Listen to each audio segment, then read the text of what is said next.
के बाद बहुत बहुत स्वागत आप सभी का। प्रयागराज में आज भाजपा और समाजवादी पार्टी की दो दिग्गजों की रैलियां हैं। प्रधानमंत्री मोदी प्रयागराज में आज चुनावी जनसभा करेंगे। प्रतापगढ़ और प्रयागराज की 19 सीटों के लिए आज प्रधानमंत्री का चुनावी संबोधन होगा। अखिलेश यादव भी आज प्रयागराज में चुनावी रैली करेंगे। अखिलेश यादव कार्यकर्ताओं से भी आज मुलाकात करेंगे। तो आज दो दिग्गज प्रधानमंत्री मोदी और सपा अध्यक्ष अखिलेश यादव प्रयागराज में रैली करेंगे। प्रयागराज आज राजनीतिक हलचल का केंद्र रहेगा। प्रधानमंत्री मोदी की रैली होगी। 19 विधानसभा सीटों को लक्ष्य करते हुए उनकी सभा होगी। अखिलेश यादव भी जनसभा करेंगे और इसके बाद अपने कार्यकर्ताओं के साथ वो चुनाव की तैयारियों को लेकर मंथन भी करेंगे। तो पीएम मोदी आज प्रयागराज में चुनावी रैली करेंगे और रैली को लेकर तैयारी अंतिम चरण में है। देखते हैं संवाददाता मोहम्मद मोइन की यह रिपोर्ट। संगम नगरी प्रयागराज में कल चुनाव प्रचार खत्म हो जाएगा। चुनाव प्रचार खत्म होने से ठीक एक दिन पहले आज सियासत के कई दिग्गज अपनी अपनी पार्टियों के पक्ष में रैली, जनसभाएं व रोड शो कर माहौल बनाने की कोशिश करेंगे। वैसे तो आज तमाम नेताओं के कार्यक्रम हैं, लेकिन खास आकर्षण होगा वो प्रधानमंत्री नरेंद्र मोदी और समाजवादी पार्टी के मुखिया अखिलेश यादव के कार्यक्रमों पर होगा। प्रधानमंत्री नरेंद्र मोदी दोपहर करीब 2 बजे प्रयागराज की फाफामऊ सीट के इसी बेला कछार मैदान पर आएंगे। वो एक चुनावी रैली को संबोधित करेंगे। प्रयागराज और प्रतापगढ़ के भाजपा गठबंधन के 19 उम्मीदवारों के पक्ष में प्रधानमंत्री नरेंद्र मोदी भाषण करेंगे। यहां से वोटरों को साधने की कोशिश करेंगे। इसके लिए खास इंतजाम किए गए हैं। बेला कछार में मंच सजकर तैयार हो चुका है। लोगों का आना भी शुरू हो गया है। जो सुरक्षा के लोग हैं उन्होंने कमान संभाल ली है। और इसके साथ साथ समाजवादी पार्टी के जो अध्यक्ष हैं अखिलेश यादव, वो भी आज प्रयागराज में रहेंगे। सुबह के वक्त वो ग्रामीण इलाके में 2 सभाओं को संबोधित करेंगे। उसके बाद प्रतापगढ़ जाएंगे और वापस शाम को लौटकर फिर प्रयागराज आएंगे। शहर में 3 सभाएं करेंगे और तकरीबन 5 किलोमीटर लंबा रोड शो भी करेंगे। अखिलेश यादव रात 8:30 बजे तक प्रयागराज में रहेंगे। कल प्रधानमंत्री नरेंद्र मोदी ने कौशाम्बी में अखिलेश यादव पर हमला बोला था, उन पर भगवान बुद्ध की प्रतिमा नहीं लेने और इसके साथ साथ दलितों के अपमान का भी आरोप लगाया था। अब देखने वाली बात यह होगी कि प्रधानमंत्री नरेंद्र मोदी और सपा मुखिया अखिलेश यादव आज जब एक ही जिले में होंगे तो एक दूसरे पर किस तरीके से वार पलटवार करते हैं, एक दूसरे पर किस तरीके से निशाना साधते हैं और किस तरीके से एक दूसरे पर सियासी हमला बोलते हुए अपने वोटरों को साधने की कोशिश करते हैं। प्रयागराज की बात करें तो आज प्रधानमंत्री नरेंद्र मोदी और अखिलेश यादव के साथ साथ बीएसपी महासचिव सतीश चंद्र मिश्रा और कांग्रेस के भी कई नेताओं के कार्यक्रम हैं। हालांकि ये कार्यक्रम, ये रोड शो, जनसभाएं, रैलियां वोटरों को कितना लुभा पाती हैं, इसका फैसला तो 10 मार्च को ही होगा। कैमरामैन रोहित श्रीवास्तव के साथ मोहम्मद मोइन, एबीपी गंगा, प्रयागराज। और आपको बताएं कि 5वें चरण के रण में मुख्यमंत्री योगी भी आज चुनाव प्रचार करेंगे। आज 4 जिलों में मुख्यमंत्री योगी की चुनावी रैली है। अयोध्या, बाराबंकी, श्रावस्ती और बहराइच में मुख्यमंत्री योगी की सभाएं हैं। अयोध्या के नौरली में उनकी रैली होगी। वो रोड शो भी वहां पर करेंगे। और भाजपा प्रत्याशी वेद प्रकाश गुप्ता के लिए आज मुख्यमंत्री योगी वोट मांगेंगे। 4 जिलों में आज मुख्यमंत्री का कार्यक्रम, अयोध्या में, बहराइच में, श्रावस्ती में और बाराबंकी में। रोड शो का भी कार्यक्रम है। नरौली में, अयोध्या के नरौली में रैली करेंगे और अयोध्या में रोड शो का कार्यक्रम है। और अयोध्या में सीएम योगी के रोड शो को लेकर भाजपा कार्यकर्ताओं में गजब का उत्साह है। साथ ही राम भक्तों में भी खुशी देखी जा रही है और पूरी अयोध्या नगरी भगवा हो चुकी है। वहां का जायजा लिया हमारे सहयोगी नितिन उपाध्याय। उत्तर प्रदेश चुनाव से पहले एक जो कहा जाए गीत बहुत ज़्यादा चर्चाओं में है, वो है कि जो राम को लाए हैं हम उनको लाएंगे। यानी जिस तरह से भव्य राम मंदिर का निर्माण अयोध्या में हो रहा है, तो कहीं ना कहीं भारतीय जनता पार्टी उसके कहा जाए जो राजनीतिक नेतार्थ है उसको भी तलाश रही है और किस तरह से उसका चुनावी लाभ लिया जाए, इस पर भी पूरी तरह से बीजेपी का फोकस है। और यही वजह है कि अब तक का सबसे बड़ा रोड शो पूरे उत्तर प्रदेश में अयोध्या में होने जा रहा है। और आप देख सकते हैं कि किस तरीके से साकेत महाविद्यालय से लेकर नया घाट बंदा तराई तक यहाँ एक रोड शो निकाला जाएगा। मुख्यमंत्री योगी आदित्यनाथ शाम को इस रोड शो को निकालेंगे। और आप देख सकते हैं कि श्री राम मंदिर अयोध्या का चित्र लिए हुए हैं। तो लोगों से ही बात कर लेते हैं। तो क्या मुख्यमंत्री जी को भेंट करने वाले हैं? जी हाँ, मुख्यमंत्री को भेंट करने के लिए मंगाया गया। तो आपकी जो सालों की क्या है, सदियों की जो मुरादें हैं खासकर अयोध्या के लोगों की, अब पूरी होती ना? आज पूरी हो जाएगी पूरी, और 10 तारीख को संपूर्ण पूरा हो जाएगा। तारीख को भगवा फहराया जाएगा जी फहर जाएगा। फिर हम लोग राज रहेगा और हमेशा रहेगा। अयोध्या है, कानपुर देहात से आए हैं, पूरा चारों पांचों सीटें जिता के आए यहाँ अयोध्या में आए हैं रामलला के दर्शन करने आए। आज उत्तर प्रदेश में जनमानस उमड़ पड़ा है भारतीय जनता पार्टी जी वो 2022 में भी रहेंगे, 2027 में भी रहेंगे और जो लाए हम उनको लाएंगे। कानपुर देहात में दोबारा योगी जी की कानपुर देहात से आए हैं, ये कानपुर देहात से आए हैं। यूपी में गुंडों की सरकार आने नहीं देंगे, योगी राज को जाने नहीं देंगे। जो राम का नहीं वो किसी काम का 5 नहीं। साल तो जरूरी बहुत है, क्योंकि इन्होंने कि जब से राम मंदिर बनना शुरू हुआ है, सरकार का फोकस यहाँ रहा है अयोध्या पर, कुछ डेवलपमेंट कितना आपको बहुत ज्यादा हुआ है। बहुत और ज्यादा। यहाँ का व्यापार पहले राम पहली पे पहले गंदगी होती थी, इस समय इतना स्वच्छ है कि सारे भारत के राम मंदिर बन रहा है। राम मंदिर कभी नहीं बनता।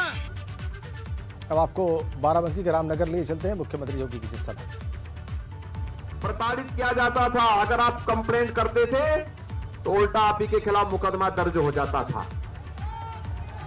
भाइयों बहनों, 5 साल के अंदर किसी ने मूर्ति विसर्जन जुलूस को रोका, पूजा करने से किसी ने रोका, कांवड़ यात्रियों को किसी ने रोका।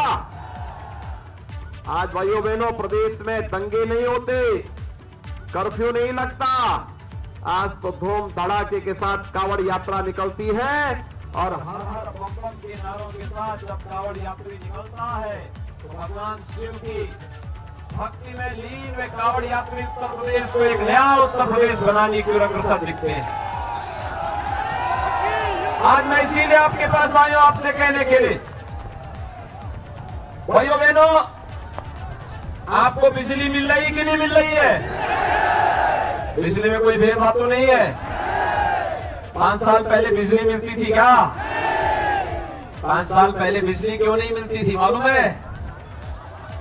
क्योंकि तब बिजली की भी जाति होती थी और बिजली का भी मजहब होता था।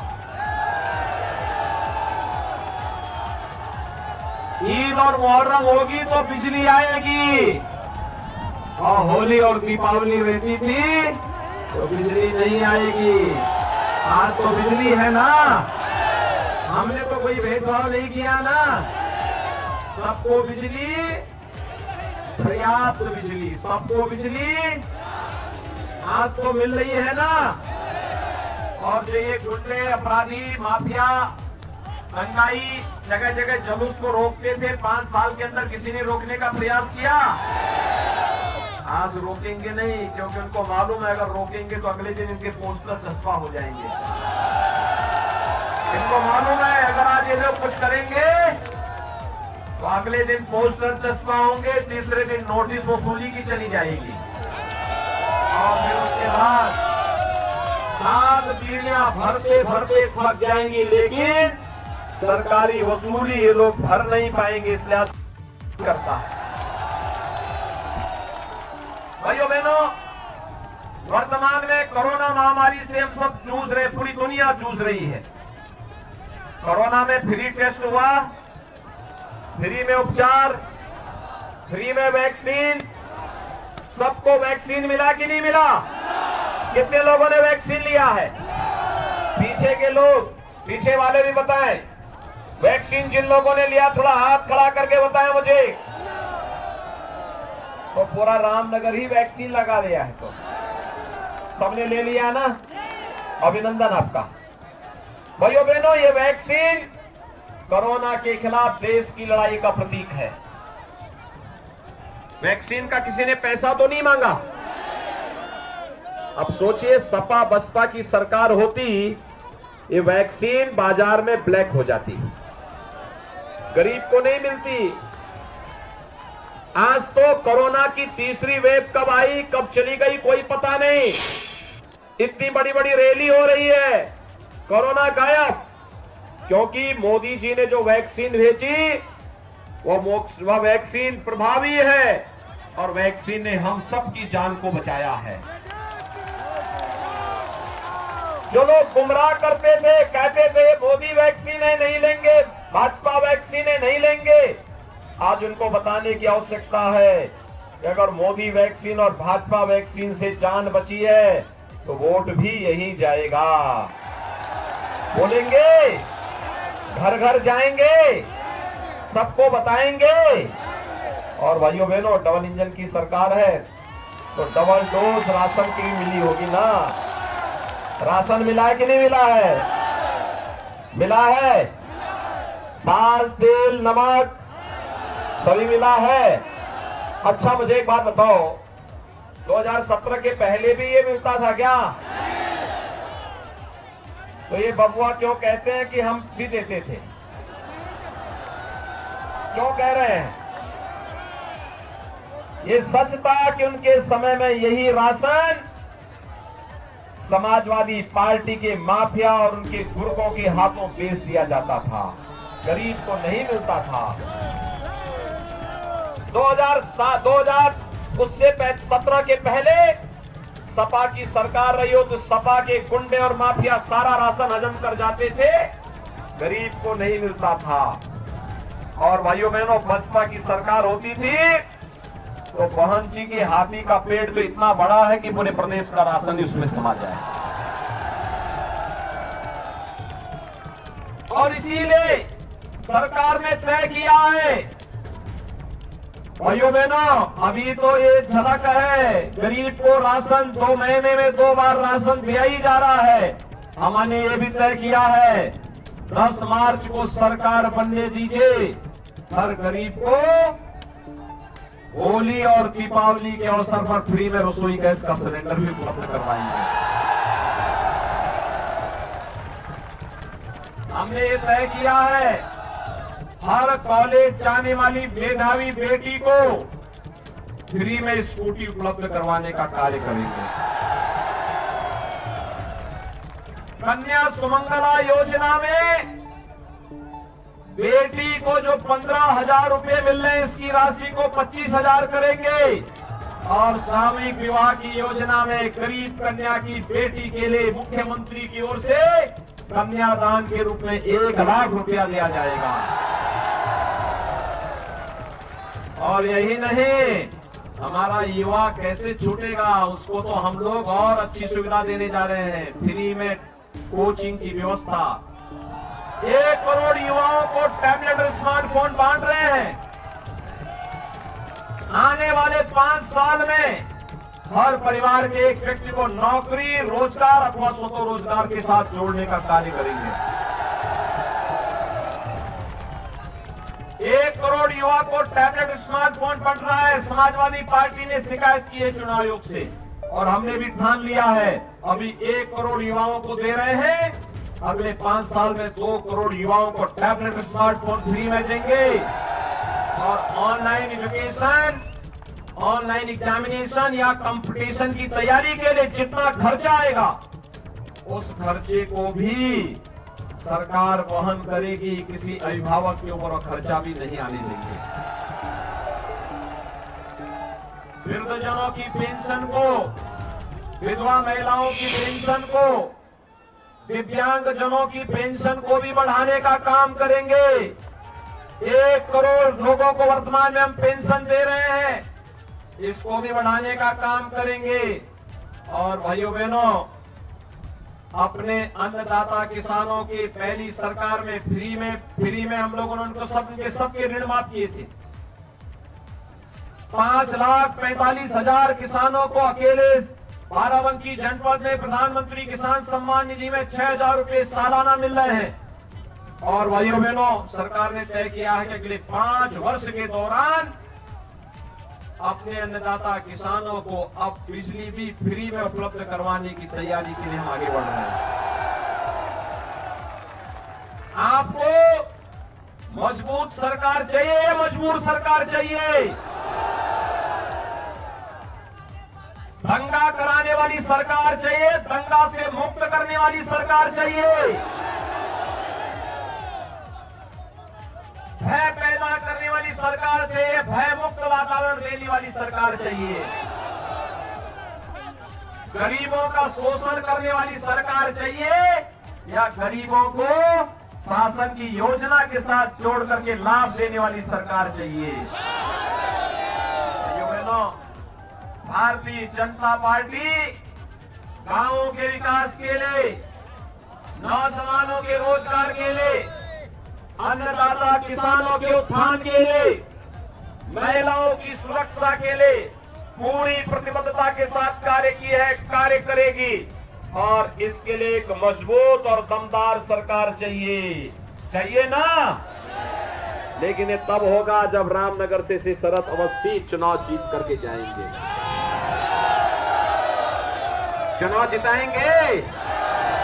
अगर आप अपना वायदा पूरा करेंगे तो मैं भी बताऊं कि कौन सा वादा भी और बाकी है। सपा के लोग परेशान हैं, वे मुझसे बहस करते हैं, कहते हैं कि आपने कौन काम करवाया है। मैंने कहा भी देखो, एक्सप्रेस हाईवे बनाए हैं हम लोगों ने, एक्सप्रेस हाईवे बनाए हैं, हाईवे बनाए हैं, रेलवे बनाए हैं, मेडिकल कॉलेज बनाए हैं, पॉलिटेक्निक, डिग्री कॉलेज सब बनाए हैं। कहा पैसा कहां से आया है? मैंने कहा देखो, हमने एक नया यंत्र विकसित किया है। आप समझ गए होंगे ना, एक नया यंत्र हमने विकसित किया है। वह हाईवे और एक्सप्रेसवे भी बनाता है और माफिया और गुंडों के ऊपर चढ़ करके, रगड़ करके उनके घर से पैसा भी निकालता है। बड़ी खबर है, 5वें चरण के रण में मुख्यमंत्री योगी चुनाव प्रचार करेंगे। आज 4 जिलों में उनकी चुनावी रैलियां हैं। अयोध्या, बाराबंकी, श्रावस्ती और बहराइच में। बाराबंकी में उनका संबोधन चल रहा है। इधर अयोध्या के नरौली में उनकी एक रैली है और वहां पर वो रोड शो भी करेंगे। भाजपा प्रत्याशी वेद प्रकाश गुप्ता के लिए आज योगी आदित्यनाथ वहां पर वोट मांगेंगे। चलिए आपको सीधा अयोध्या के लिए चलते हैं। क्या वातावरण है उनकी रैली और रोड शो के पहले अयोध्या में ही हमको बताने जा रहे हैं नितिन उपाध्याय, वहां से इस वक्त हमारे साथ सीधा जुड़े हुए हैं। नितिन, क्या दृश्य है वहां पर? हम सबका बड़ा सौभाग्य है।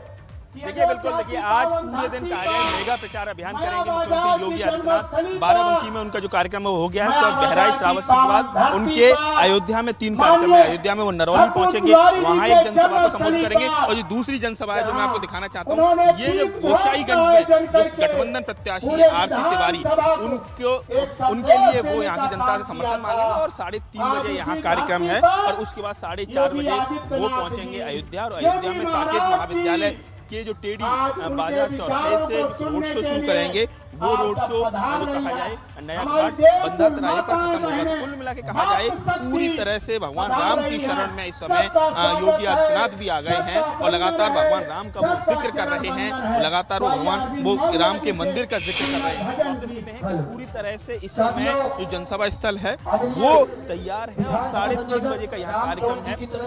गठबंधन प्रत्याशी है जिसमें जो निषाद पार्टी और बीजेपी और अपना दल एस की जो कहा जाए गठबंधन प्रत्याशी गोसाईगंज की रजनी आरती तिवारी, उनके लिए आज मुख्यमंत्री योगी आदित्यनाथ यहाँ पहुंचेंगे और इससे पहले वो नरौली में भी वो एक जनसभा को संबोधित करेंगे और उसके बाद उनका अयोध्या में रोड शो है। बड़ी बात यह है कि कल अखिलेश यादव भी अयोध्या पहुंचेंगे और उनका भी यहाँ रोड शो की सूचना आ रही है, वो भी रोड शो करेंगे। तो कुल मिला के कहा जाए 5वें चरण में जो पूरी तरह से कहा जाए सियासती का जो अखाड़ा है वो अयोध्या बन गया है। और एक तरफ बीजेपी कह रही है हम तो राम भक्तों पर जिन्होंने गोलियां चलवाई हैं उनको जनता करारा जवाब देगी। तो वहीं अब देखना यह है कि अखिलेश यादव इस पर क्या काउंटर करते हैं। ठीक है नितिन, आपने दृश्य दिखाया इस रैली का और वहां पे क्या इस वक्त वातावरण है हमारे दर्शकों ने देख लिया।